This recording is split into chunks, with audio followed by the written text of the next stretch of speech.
அன்றைக்கு சாயங்காலம் குடிக்காமல் தூங்க முடியுமான்னு தெரியல. அன்றைக்கு முழுவதும் அன்னைக்கு நாங்கள் குடிச்சிட்டு யார் யாரை சந்திச்சோங்கிறது ஞாபகமே இல்லை. சீமான் அண்ணனை சந்தித்தோம். நான் இப்போது குடியை விட்டு 10 வருடங்களுக்கு மேலே ஆயிடுச்சு. குடித்து கொண்டு இருந்த காலகட்டத்தில் இன்றைக்கி நான் யோசித்து பார்த்தா ரொம்ப ஆச்சரியமாக இருந்துக்கு. விஜய் மல்லையாவுடைய ஒரு 4 மணி நேர போட்காஸ்ட்டை பார்த்துட்டு நான் குடிக்காமல் இருக்கேன் இன்னைக்கு. அப்போ எவ்வளோ பெரிய மன உறுதியை நான் அடைஞ்சிருக்கேன் அப்படிங்கிறத நினைக்கும் போது எனக்கு ரொம்ப ஆச்சரியமாக இருக்குது. ஏன்னா ஒரு நாள் நம்முடைய வேலைகளை தவிர்த்துட்டு, நம்முடைய செயல்களை தவிர்த்துட்டு, நம்ம யூடியூப்லையும் ஊடகங்களையும் பயணம் பண்ணிட்டு அன்றைக்கு சாயங்காலம் குடிக்காமல் தூங்க முடியுமான்னு தெரியல. அப்படியான ஒரு சமூகத்தில் தான் நாம் வாழ்ந்துகிட்டு இருக்கோம். ஆனால் அதை தாண்டி ஏன் நான் இதை சொல்கிறேன்னா, நான் கடைசியாக குடித்த நாள் 2009 பிரபாகரன் இறந்ததாக தொடர்ந்து அந்த செய்தி வந்து கொண்டிருந்த அந்த நாள் தான் நான் கடைசியாக குடித்த நாள். அதுதான் என் வாழ்க்கையில் நான் அதிகமாக குடித்த நாள். அந்த இரவு அந்த பகலில் ஆரம்பித்து தொடர்ந்து தொலைக்காட்சிகள் அந்த செய்தி வந்துக்கிட்டே இருக்குது.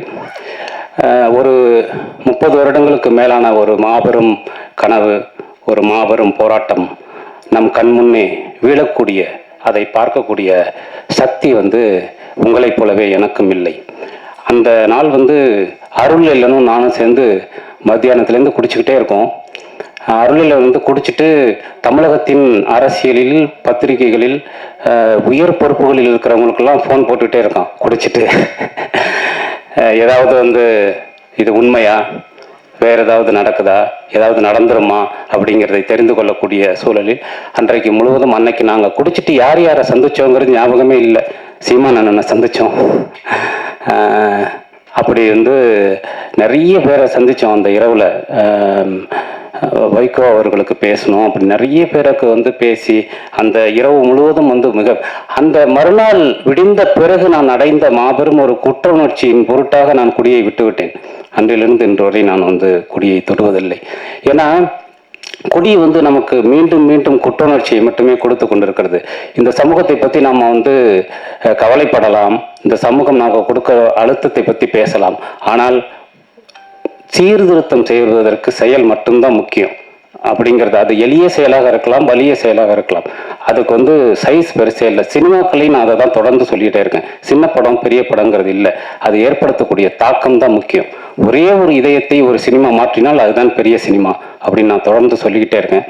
அந்த மாதிரி நாம் செய்யக்கூடிய செயல்கள் தான், அது சிறியதாக இருந்தாலும் பெரியதாக இருந்தாலும், இந்த சமூகத்தை மாற்றுவதற்கான குறைந்தபட்ச அல்லது சக மனிதர்களை அன்பு செலுத்துவதற்கான குறைந்தபட்ச விஷயத்தை நாம் செய்ய வேண்டும். அதுதான் முக்கியம். குடி அல்ல என்பதை உணர்ந்த தருணத்திலிருந்து நான் குடியை விட்டுட்டேன். இந்த படமும் அதைத்தான் பேசுது. இந்த படத்தை பார்த்து முடிக்கும் போது அந்த எண்ணம் நமக்குள் உருவாகிறது.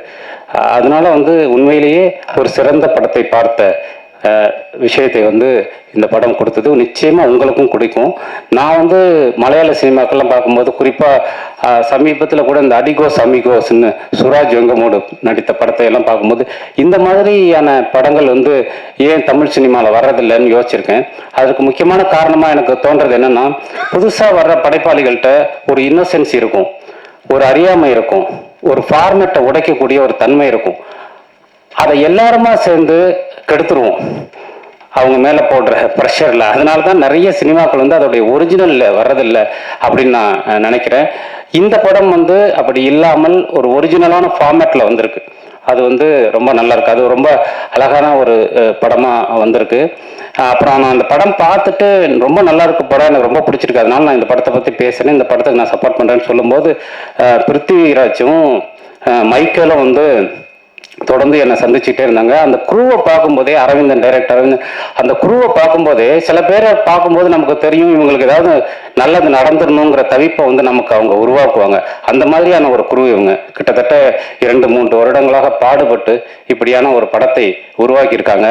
அதனால நிச்சயமா இந்த மாதிரியான படங்களுக்கு ஆதரவு அளிப்பது என்பது நம்முடைய கடமைன்னு நான் நினைக்கிறேன், ஊடகங்களுக்கான கடமைன்னு நான் நினைக்கிறேன். அதனால இந்த படத்தை நிச்சயமா உங்கள் படமாக எடுத்து கொண்டாடுங்கள் அப்படின்னு நான் கேட்டுக்கிறேன். கார்த்திக் நேத்தா நான் ரொம்ப வருஷமாக ஃபாலோ பண்ணிட்டு இருக்கக்கூடிய ஒரு நண்பன். அவருடைய வளர்ச்சிங்கிறது இன்னைக்கு ரொம்ப முக்கியமான ஒரு விஷயமா பார்க்குறேன். அவ்வளவு அழகான பொயட்டிக் சென்ஸ் உள்ள ஒரு மனிதர். நான் முத்துக்குமார் அண்ணனுக்கு அப்புறம் அந்த இடத்த வந்து ஒரு ஒரு அந்த இடத்தை தொடக்கூடிய ஒரு மனிதனாக கார்த்திக் நேதா பார்க்குறேன். அவருடைய லைஃபோடைய ஒரு பீஸ் தான் இந்த படம். அதனால இந்த படத்தில் பங்கெடுத்த அத்தனை பேரும், இதன் படத்தில் நடித்த எல்லோருக்கும், இந்த படத்தில் பங்கு கொண்ட தொழில்நுட்ப கலைஞர்கள் எல்லாருக்கும், சார்லாம் சூப்பராக நடிச்சிருந்தார், ஜெயமுருகன் சார்லாம். அப்படி எல்லோருக்கும், ஜீவா தோழர் எல்லாருக்கும் வந்து ரொம்ப அற்புதமான ஒரு விஷயத்து. கோவிந்த சந்தோட மியூசிக்கு ரொம்ப சிறப்பாக இருந்தது. அவர் இந்த படத்துடைய ஆன்மான்னே சொல்லலாம், அவருடைய இசையை.